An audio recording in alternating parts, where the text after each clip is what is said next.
تصريح إيلي ديكل اللي قلب الدنيا في اسرائيل. طب ايه الحكايه ومين هو إيلي ديكل ده؟ ليه التصريح ده جه في التوقيت ده بالذات؟ عايز تعرف؟ هقول لك، بس قبل ما اقول لك ما تنساش تتاكد انك عامل لي فولو وسبسكرايب علشان دايما هتلاقي هنا الخلاصه مع اسلام عمر. يلا بينا.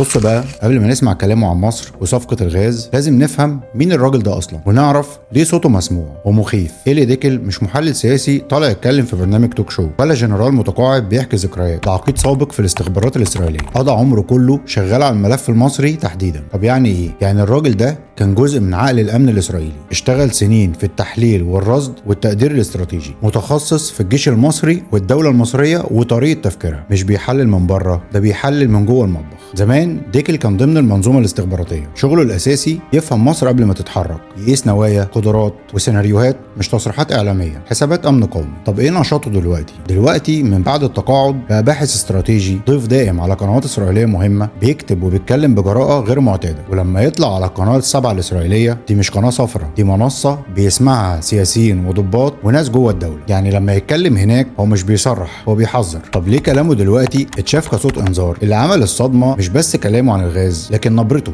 ديكل طلع يقول للإسرائيليين انتوا فاكرين انكم فاهمين مصر؟ لا، انتوا عايشين في وهم. الجملة دي لوحدها كسرت خط الدفاع النفسي اللي اسرائيل كانت مبنية عليه بقالها سنين. طب ديكل بيمثل انهي تيار جوه اسرائيل؟ ديكل بيمثل المدرسة اللي مش مطمنة، التيار اللي شايف ان السلام مش ضمان والاقتصاد مش فرامل والفلوس مش عصا سحرية. وده عكس مدرسة كبيرة في اسرائيل كانت مقتنعة ان طالما في مصالح يبقى مفيش مواجهة. ديكل بيقول لهم انتوا بتخلطوا بين الهدوء والامان. طب الخلاصة، إيلي ديكل مش بيهاجم مصر ولا بيخوف الاسرائيليين من فراغ، هو بس بيحاول يصحيهم وبيحذرهم من ان مصر دولة بتفصل بين الاقتصاد والقرار السيادي، وده من وجهة نظره اخطر بكتير من دولة فقيرة او ضعيفة. نخش بقى على صفقة الغاز نفسها، وليه ديكل شايف انها مش صفقة ذكية لاسرائيل ولكن غلطة استراتيجية بتتكرر كل يوم واللعبة لسه ما بدأتش. السؤال بقى اللي احرج الحكومة الاسرائيلية. ديكل سأل الحكومة الاسرائيلية سؤال بسيط شكله ساذج بس هو في الحقيقة قنبلة. هو احنا ليه بنصدر غاز لمصر اصلا؟ وسكت لحظة وبعدين كمل الضرب. طب مصر بتعمل ايه بالغاز؟ قال لهم مصر مش محتاجة الغاز عشان تشغل بوتاجاز، مصر بتاخده خام تسيله في محطاتها وتبيعه لاوروبا بسعر بيوصل ل7 اضعاف. يعني ايه الكلام ده؟ يعني الغاز اسرائيلي، القيمة المضافة مصرية، المكسب الحقيقي مصري، واسرائيل واقفة بتتفرج. الكلام الاخطر هنا ان ديكل هنا دخل في العمق وقال طب ما نبني احنا محطات تسييل، ليه نسيب القيمة المضافة دي كلها لمصر؟ الكلام ده لوحده معناه ان القرار مش اقتصادي ولا تجاري، ده قرار سياسي امني مبني على افتراض قديم. وهنا بقى ديكل كشف جوهر الازمة، قال ان في فكرة مسيطرة على عقل قادة اسرائيل بقالها سنين، لو خليت خصمك غني مش هيحاربك، وسماها صراحة فكرة اشتراكية قديمة وغلط. طب ليه غلط؟ علشان زي ما قال الدول مش بتاخد قراراتها العسكرية بالآلة الحاسبة، ولا الجيوش بتقف علشان الميزانية اتحسنت، ولا السيادة بتتباع بفاتورة غاز. هنا ديكل قال جملة رعبت ناس كتير جوه اسرائيل، قال لهم انتوا فاكرين انكم لما تغرقوا الاسد فلوس هيهدى؟ اطلاقا،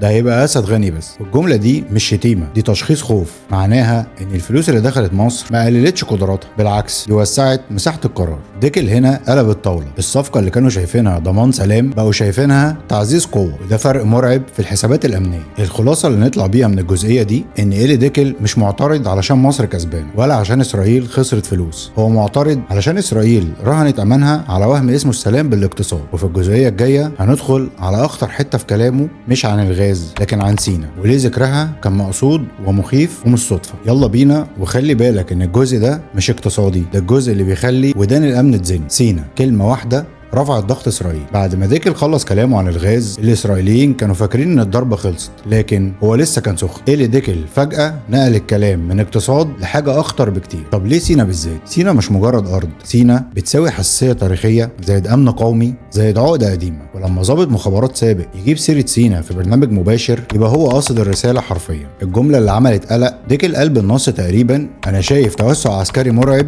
في سينا في السنين الاخيره. خلي بالك من كلمه مرعب، مش مقلق ولا ملحوظ، لا مرعب. طب يعني ايه؟ يعني من وجهة نظره ده مش انتشار روتيني، ده مش تأمين حدود، ده تغيير في الصورة الذهنية. بس ديكل بيقول انتوا فاهمين غلط. سلام ايه؟ ديكل هنا فجر حاجة اخطر وهي فكرة السلام نفسه. قال ان السلام بين مصر واسرائيل مواجهة باردة، مش سلام شعوب، مش علاقات طبيعية، مش جيرة، مش قعدة قهوة ولا زيارات عادية. قال انه مفيش زيارات غير في الجنازات او التوقيعات الرسمية. طب يعني ايه الكلام ده؟ يعني الاتفاق موجود لكن الروح مش موجود، والوثيقة لوحدها مش كفايه. الجمله الاخطر بقى لما قال البنود السياسيه والعسكريه اتبلت وشربنا ميتها من زمان. دي جمله تقيله جدا في القاموس الامني، معناها الواقع سبق الورق والميدان فرض نفسه، واسرائيل شايفه ان القواعد القديمه لم تعد مريحه. طب ليه الكلام ده مهم؟ لان ديكل مش بيقول مصر هتحارب، هو اذكى من كده، هو بيقول مصر قادره ومش مربوطه ولا مقيده ولا مطمنه بالفلوس، وده في الحسابات الامنيه اخطر من اي تهديد مباشر. طب خلاصه الكلام ده ايه؟ من الاخر اسرائيل كانت فاكره ان الغاز يساوي ضمان، المصالح يساوي فرامل، الفلوس يساوي امان، وديكل بيقول لهم انتوا بنيتوا امانكم على وهم. مصر من وجهه نظره مش بتشتري السلام، مش بتراهن على الغاز، ومش بتاخد قرارها بالاسعار، وده السبب الحقيقي للقلق. الجزء الجاي بقى والاخير نقف خطوه لورا ونجاوب على السؤال الكبير، ليه الكلام ده طالع دلوقتي؟ وليه الصوت بدا يعلى جوه اسرائيل؟ واحنا نفهم ايه من كل ده؟ السؤال المهم بقى، ليه صوت زي صوت إيلي ديكل طالع دلوقتي بالحده دي؟ ليه مش من 5 سنين؟ وليه مش من 10؟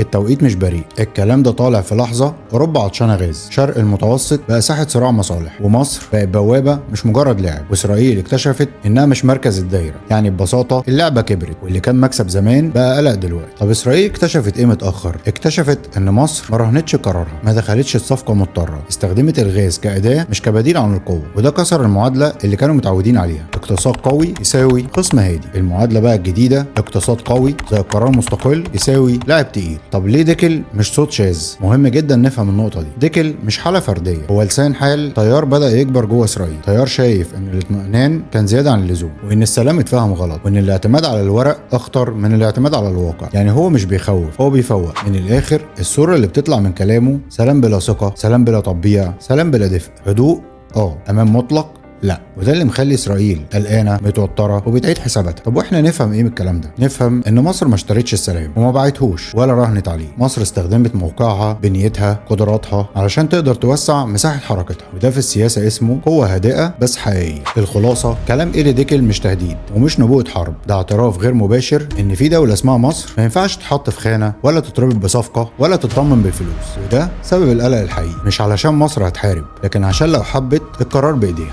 دايما وابدا تحيا مصر، ودايما خليك فخور ببلدك وبجيش بلدك. سلام عليكم.